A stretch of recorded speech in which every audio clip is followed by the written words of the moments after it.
other team to just be hiding in bushes all around, but I feel like that's one of the most simple strategies you'd see some of these teams do, but it's honestly the small things that you tend to forget on the biggest stage. We talk about rotations. Queasy and Vino moving on over toward the west before they're going north towards Frenzy Fields to try to find their spot in towards the zone. They're easily one of the teams that can pick up multiple VRs throughout the day and kind of make up for lost time, boost up that leaderboard. But Vanyak and Carmi are going against their EU counterparts. I drop a Mappy on the other side. Denied piece control a few times. A quick peek view opportunity coming out from iDrop. He gets denied yet again. All of that real estate going over to Vanyak. Feel a little deja vu here. Kanye down to the low ground. Vanyak cannot quite find the shot there. iDrop playing off the heels, backing up by himself. The last time we were in this situation, it was Sensen and company on the hunt. This time it is Carmi. Will they close it a little faster? I wonder. They are drawing the attention of teams nearby. Should wrap this up quickly. Back he goes. Not many other options for him left here now. That's, I feel like, what iDrop, best case scenario. Let another team come in this direction. Start to fight off both Vanyak and Carmi. That way he can try to slither his way out, but no opportunities coming. A big shot fires through, running out of resources. iDrop has to think outside of the box and get out of it as well. Multiple angles as Carmi finally goes in and finishes the job. Letting nothing go through. It's a huge wave for them to kind of start their own game. Tasting him or Stash. The quick elimination there onto Waves Video. Unfortunately, Mr. Savage now has to back out of this drop here. Mr. Savage and Video have been staying late into Slappy Shores, but I don't think they expected Merstash and Tayson to still be here playing their drop. Let's take a look at that one more time. Merstash swings around the top. They're already hurt. Into the box he goes. Video wasn't quick enough to defend himself there, and it's a very clean pickup. Meanwhile, Pick and Vico move right past Carmi there. And yeah, Pick and Vico inside the top 5, chilling around 4th place at the moment. What a different story compared to the upper bracket. Also taking their learnings out of the lower bracket into today. That's one thing I feel like for some of these players, you know, Vico probably one of the more mechanically skilled and gifted players on the EU region, being one of the best IGLs. Sometimes it just takes a day to warm up. You know, you got the jitters, you got the nerves, different setup, different desk heights, different chairs, and sometimes you have to go through the ringer against a team like Acorn and Cold before you go ahead and say enough is enough, start to go ahead and play to your full potential, and that's why you see him at the top side of the leaderboards.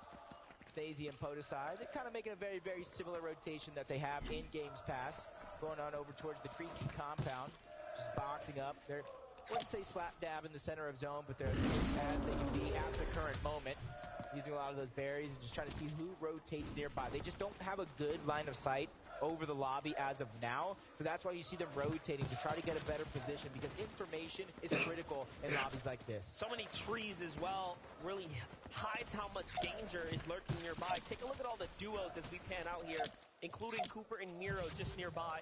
Meanwhile, to the south, Cammy and Seti, of course, wrapping things up at the Frenzy Fields. Still danger nearby, though, so you always have to be careful. With that, let's get a word from Minnie.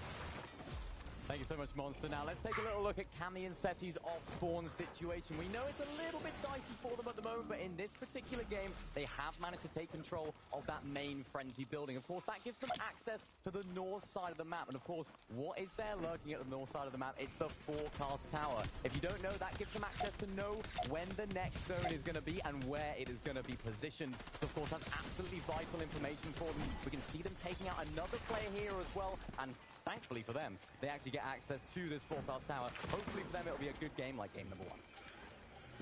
Thank you so much for the pivotal information, Minnie.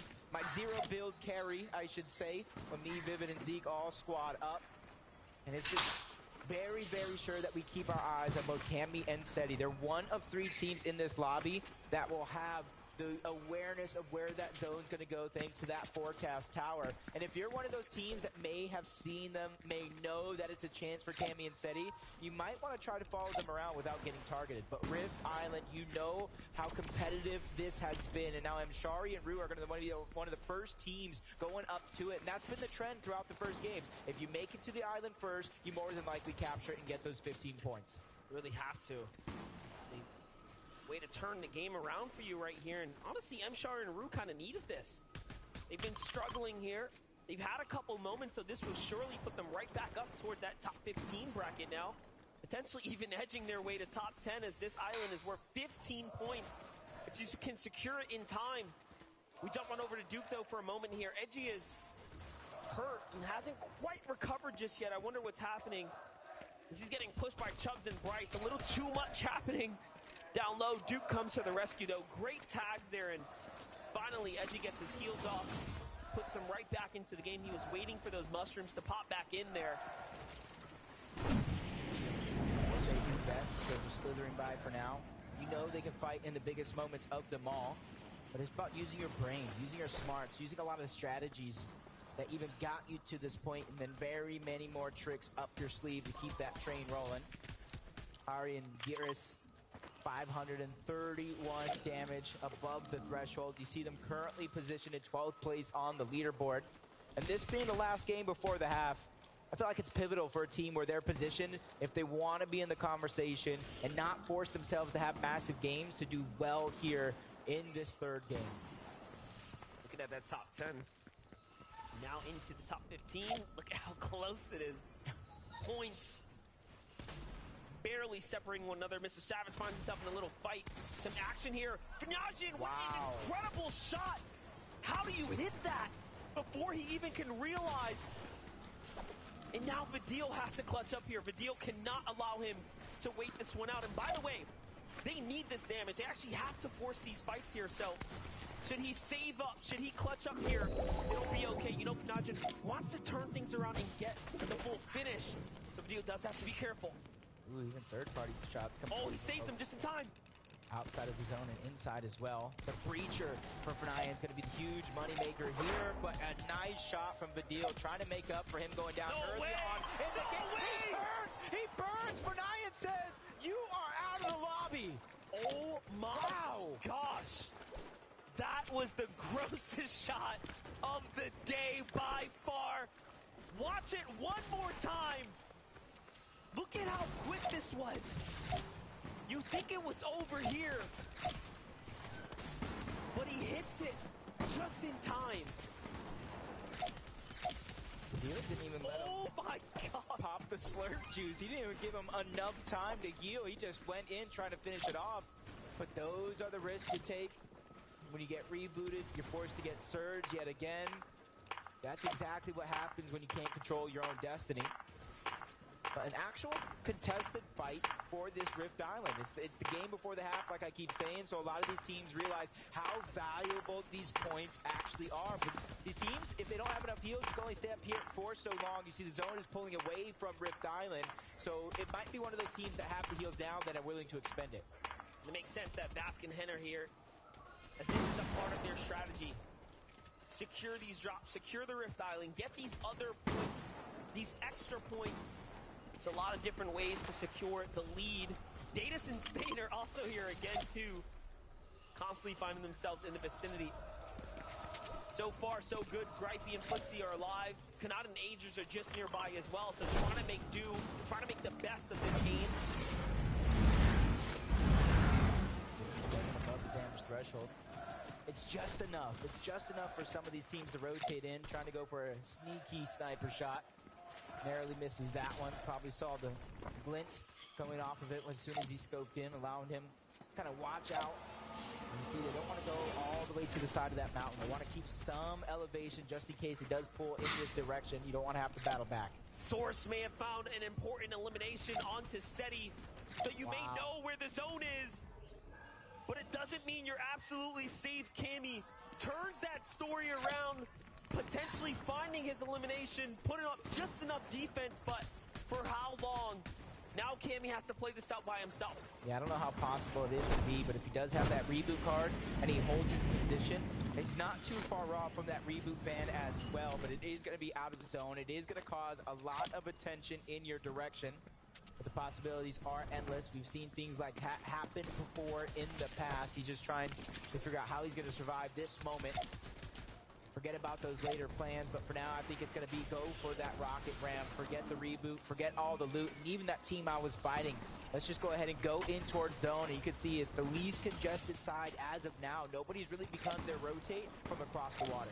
What's crazy about this as well is Cammy was considering taking more mobility in crash pads, but because he was spooked out of his spot, he actually couldn't even secure it. He couldn't change his spot. He had to just leave. So this isn't even the most ideal situation for him as of right now, as he was fumbling through his builds.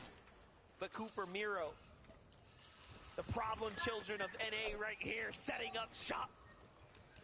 There Look at that. Problem children of the globals right now. They are second and second back-to-back. This is by far the toughest game for them, as they don't have much of a material count to play with, and they've been found out. This is big, because if Miro and Cooper end up with the top finish yet again, they're 39 points ahead of the next best player in team right now. Placement points have not even begun to set in, so if they can continue that trend, they will be the team to beat in the second half. This is kind of crazy, though. Take a look at how this situation is playing out. There's not a soul on this side of the map. Very rarely this late in the game will you even have a chance to farm loot so casually in a competitive lobby. And things might have just aligned for Cooper and Miro. We could be seeing Destiny line up. If they somehow win this game, get a top 5, you have to rewind the tape and think of that moment right there. That one. Chance to breathe and stabilize, refarm up, just like you're saying. It is going to be huge, but there's even teams rotating nearby in their direction. But from outside of the zone to the inside of the zone, Pink and Vico, they're waiting for them to go down, because they're one of the teams that is at the top side of that leaderboard as of now, waiting to take away that spot. And honestly, consistency is key, and they've been one of the most powerhouse teams on the weekend, if you mind stay 1 and 4. Well, if you look at that top 10, there was definitely room at the top, as 4 teams had fallen just beyond 5th. Peterbot has a chance. Byla has a chance. They're just right there. This game already 2 eliminations. Put them inside the top 10. That solo run from Peterbot in game number 2 was incredible. This is exactly what we came to see and came to know out of Peterbot overall. The Invitational played with somebody who isn't Byla. And I feel like that's the thing. It's business for them. Every time they go and try to do it with someone else, the results aren't necessarily there. But every time they reunite, they impress everybody watching. And they're looking to do that once more here. Not a better way to make $1 million over a weekend. True. And be the best. That's going to be something to celebrate. But